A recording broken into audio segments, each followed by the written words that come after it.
अस्सलाम वालेकुम नाज़रीन, जैसा कि आप जानते हैं कि लंपी स्किन डिज़ीज़ की जो बीमारी है ये इस वक्त पूरे पंजाब पर अपने भरपूर पंजे गाड़े हुई है। तो किसानों में बहुत ज़्यादा खौफ व हरास पाया जाता है, बहुत ज़्यादा जानवर इससे हलाक हो चुके हैं।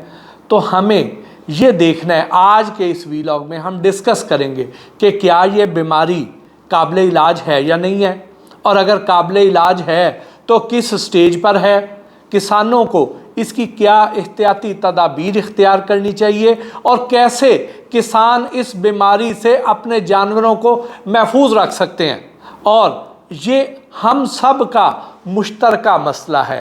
अगर शहर में रहने वाले लोग ये समझते हैं कि नहीं ये सिर्फ किसानों का ही मसला है तो वो खामख्याली का शिकार हैं, क्योंकि किसान जो हैं वो जब इन गाय को भैंसों को जब पालते हैं तो इनका दूध भी हम इस्तेमाल करते हैं, इनका गोश्त भी हम इस्तेमाल करते हैं इन जानवरों का।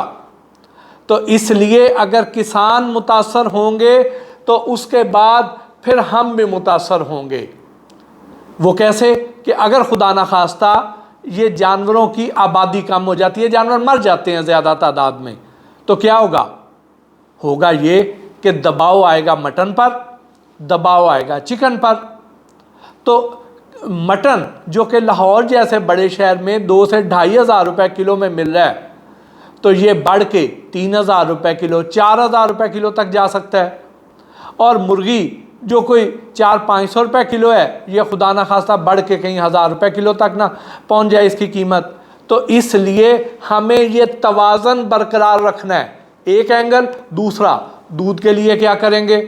अगर खुदा न खास्ता ये जानवर चल जाते हैं तो फिर ये हमें दूध भी खालिस नहीं मिलेगा, पहले ही हमें बहुत कम मिल रहा है, और ऊपर से जब खालिस दूध की पैदावार कम होएगी तो न खालिस दूध की जो प्रोडक्शन है वो बढ़ेगी और वो यहाँ पर लोगों को पिलाई जाएगी, यानी दूध के नाम पे लोग केमिकल पिएंगे। फिर ये है कि अगर किसानों की माली हालत ठीक नहीं होएगी तो फिर वहाँ पे हमारी 60% आबादी जो है वो तो देहात में रहती है, उनकी मईशत, उनका रोज़गार इसी लाइफ स्टॉक बिज़नेस के साथ मुंसलिक है, तो उसका अल्टीमेटली असर हम पर ही पड़ेगा। तो अब आ जाते हैं इसके हम एहतियाती तदाबीर, इसके इलाज और इसकी निशानियों की तरफ। तो वो निशानियाँ ये हैं कि हमारे किसान भाई अपने जानवर को दिन में 2 बार कम अज़ कम उसका तफसीली यानी गौर मुआयना ज़रूर करें।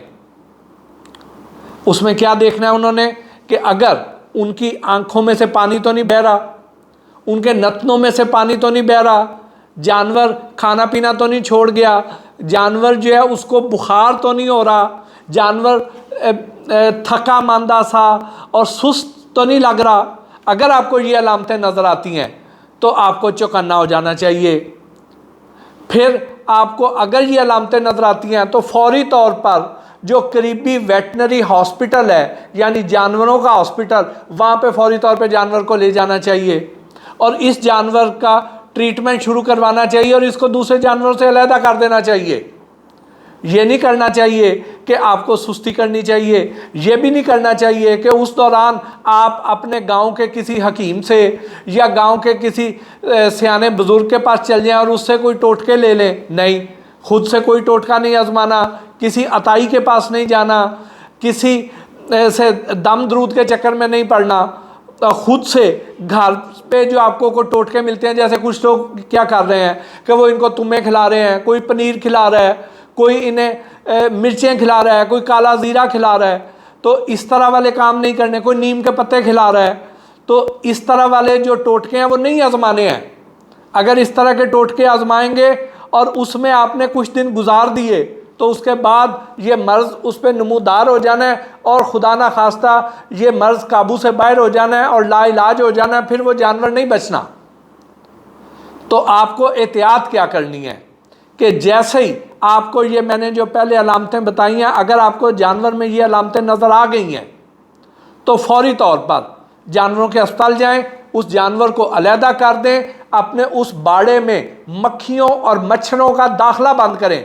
कोई स्प्रे करें, कोई धूनी दें, कुछ भी करें, लेकिन इनको मक्खियों मच्छरों वगैरह को नहीं आने देना, क्योंकि अगर किसी एक जानवर में ये वायरस आ गया है तो उसमें जब ये गिल्टियाँ नमूदार होंगी तो ये जो खून चूसने वाले कीड़े हैं, जैसे चिचड़ हो गए, जैसे मच्छर हो गए, जैसे जुएँ हो गई, तो इस तरह के जो कीड़े हैं उनसे बचाना है जानवर को, क्योंकि वो जो इनके ऊपर जानवरों के ऊपर बैठेंगे वो वहाँ से वायरस को उठाएंगे और सेहतमंद जानवरों तक मुंतकिल करेंगे।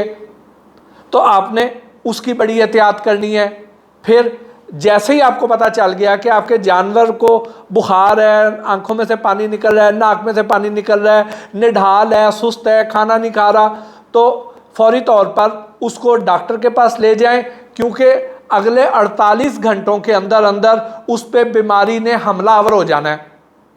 शुरू में उसके ऊपर को 5-7 गिल्टियाँ निकलेंगी और अगर आपने लापरवाही बरती तो ये बढ़ के सारे जिस्म पर हो सकती हैं और जिस्म के किसी हिस्से पर भी हो सकती हैं और बड़ी तादाद में भी हो सकती हैं। ये डिपेंड करता है उस जानवर की अपनी इम्यूनिटी पर। तो आपने फौरी तौर पे डॉक्टर के पास लेके जाना है और वो इसका इलाज कर लेंगे। और उससे पहले अगर आपके जानवर सेहतमंद हैं तो अपने जानवरों को नज़दीकी जानवरों के अस्पताल में ले जाएं और वहाँ से वैक्सीनेशन करवा लें। जब वैक्सीनेशन हो गई, इसको वैक्सीन लग गई, तो और ज़्यादा उनमें क़ुव्वत मुदाफ़अत पैदा हो जाएगी। वो अगर बीमारी उन पर हमलावर भी होगी तो ये उसे लड़ लेंगे। फिर जिन दिनों में उसका ये ट्रीटमेंट हो रहा हो या ये बीमारी जिस तरह फैली हुई है, अपने जानवरों की खुराक बढ़ा दें और उसको हेल्दी खुराक दे दें। वो हेल्दी खुराक क्या है कि आप उसको अच्छी किस्म की खल भी खिला सकते हैं। ये जो मोलाइसिस है ये भी उसको आप दे सकते हैं। इसमें आपने देखा होगा कि यूरिया के मोलाइसिस ब्लॉक मिलते हैं, वो भी दे सकते हैं। नमक भी उसको दें। गंदम का जो चोकर है, गंदम का दलिया है, वो भी उसको दिया जा सकता है। फिर उसको आप मल्टीविटामिन बाज़ार से मिलते हैं, वो मल्टीविटामिन भी दे सकते हैं। इससे ये होगा कि जानवर के अंदर क़ुव्वत मुदाफ़अत बढ़ जाएगी। और ये वाली जो खुराक है, ख़ास उसकी ताकत बढ़ाने के लिए, क़ुव्वत मुदाफ़अत बढ़ाने के लिए, ये खुराक आप उसके जो बच्चे हैं उनको ज़रूर दें, जानवरों के जो बच्चे हैं उनको ज़रूर दें, और जो हामला जानवर हैं उनको इसकी मिक़दार बढ़ा दें, उनको ज़रूर दें। फिर जब आप लेके जाते हैं, कई ऐसे होंगे लोग कि जिनके जानवरों को अगर उनके ऊपर ये गिल्टियाँ बन गई हैं और वो गिल्टियाँ अगर फट रही हैं तो आप उससे डरे नहीं। आप उसका मतलब ये है कि वो जानवर अब उसमें से निकल आया है, यानी डॉक्टर ने उस जानवर का इलाज किया है और उससे गिल्टियाँ बढ़ नहीं रही हैं और जो पहले वाली थी वो फट रही हैं, तो इसका मतलब यह है कि वो जानवर ठीक हो रहा है। तो आप उसके ऊपर एंटीसेप्टिक स्प्रे करें, दिन में 2 बार करें, 4 बार करें, 10 बार भी करना पड़े तो करें, क्योंकि वो जो गिल्टियाँ फटेंगी उनके अंदर जो इस तरह के मुख्तलिफ खून चूसने वाले जो कीड़े हैं वो ना पैदा हों। तो उससे बचाने के लिए एंटीसेप्टिक स्प्रे करें, तो इससे इंशाल्लाह आपको बहुत बेहतर रिजल्ट मिलेंगे। इसमें घबराने वाली बात नहीं है, ये लाइलाज मर्ज नहीं है, ये काबिल इलाज मर्ज है, लेकिन सिर्फ और सिर्फ ये आपसे तवज्जो मांगता है। ये कहता है कि आप ये ना करें कि जानवरों को आपने मुलाजमों के रहमो करम पर छोड़ दिया है या आप उन पर तवज्जो नहीं दे रहे हैं। आप उसको दिन में 2 बार कम अज़ कम उसका बगौर जायज़ा ज़रूर लें, और जैसे ही आपको इस तरह की कोई अलामत नज़र आए तो फौरी तौर पे डॉक्टर के पास ले जाएं। पंजाब में वैक्सीन भी वाफर अवेलेबल है और इस वैक्सीन से बड़े अच्छे रिजल्ट्स भी मिल रहे हैं। तो आप इतने बड़े नुकसान से बाआसानी बच सकते हैं, थोड़ा सा अगर आप अलर्ट हो जाएं और अताइयों से बच जाएं, इन टोटकों से बच जाएं, क्योंकि नुकसान उन लोगों का ज़्यादा हुआ है जो टोटकों पे चले गए हैं, जो अताइयों के पास चले गए हैं, जिन्होंने इस मर्ज़ को लाइट लिया है या जिन्होंने ये यकीन कर लिया है कि ये जो हम टोटके कर रहे हैं इससे ठीक हो जाएंगे, उन लोगों का नुकसान ज़्यादा हुआ है। तो जो पढ़े लिखे लोग हैं, जो बाशऊर हैं, वो बच गए हैं और बच जाएंगे, सिर्फ अगर आप थोड़ा सा ध्यान कर लेंगे। इसके साथ ही आज के इस वीलॉग से अपने मेज़बान मोहसिन भट्टी को इजाज़त दीजिए। अल्लाह निगहबान।